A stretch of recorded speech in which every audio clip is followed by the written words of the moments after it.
యాక్చువల్గా మన భారతదేశంలో ఆల్మోస్ట్ ఒక 22% నార్మల్ అంటే ఇది సిజేరియన్ నడుస్తున్నాయి. ఏపీలో చూస్తే 40%, అదే రకంగా తెలంగాణలో ప్రైవేట్ హాస్పిటల్లో అది 60% సిజేరియన్స్ నడుస్తున్నాయి. So almost triple to the WHO range actually.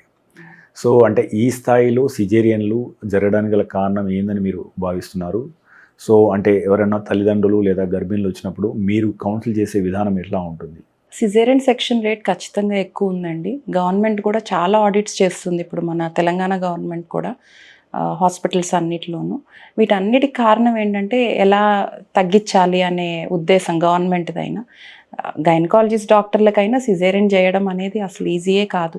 చాలామంది అనుకుంటారు ఆపరేషన్ చేయడం చాలా ఈజీ డాక్టర్ కానీ దీంట్లో ఒక చాలా టీమ్ ఇన్వాల్వ్ అయి ఉంటుంది. రిస్క్లు ఇన్వాల్వ్ అయి ఉంటాయి. అనస్థీషియా రిస్క్లు ఉంటాయి.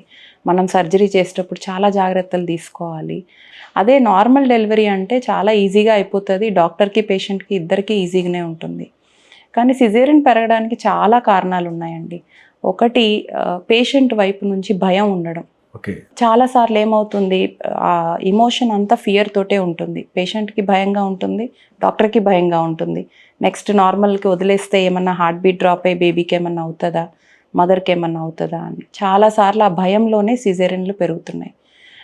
సో ఎప్పుడైతే డాక్టర్ కూర్చొని మాట్లాడి ఫ్రమ్ ద ఫస్ట్ విజిట్ మా అమ్మాయి ప్రెగ్నెంట్ అని వచ్చినప్పటి నుంచి తనకి ఏది మంచిది అనేది చెప్పి తన కేసుని బట్టి తనకి మందులు అడ్వైస్ చేయడం, డైట్ చెప్పడము, ఏం తినాలి ఏం తినొద్దు, ఎక్సర్సైజ్లు ఎప్పుడు చేయాలి ఎలా చేయాలి చెప్తే అండ్ తనకి అర్థమవుతుంది. అప్పుడు వాళ్ళు న్యాచురల్లీ ఆ భయాన్ని పోగొట్టుకుంటారు.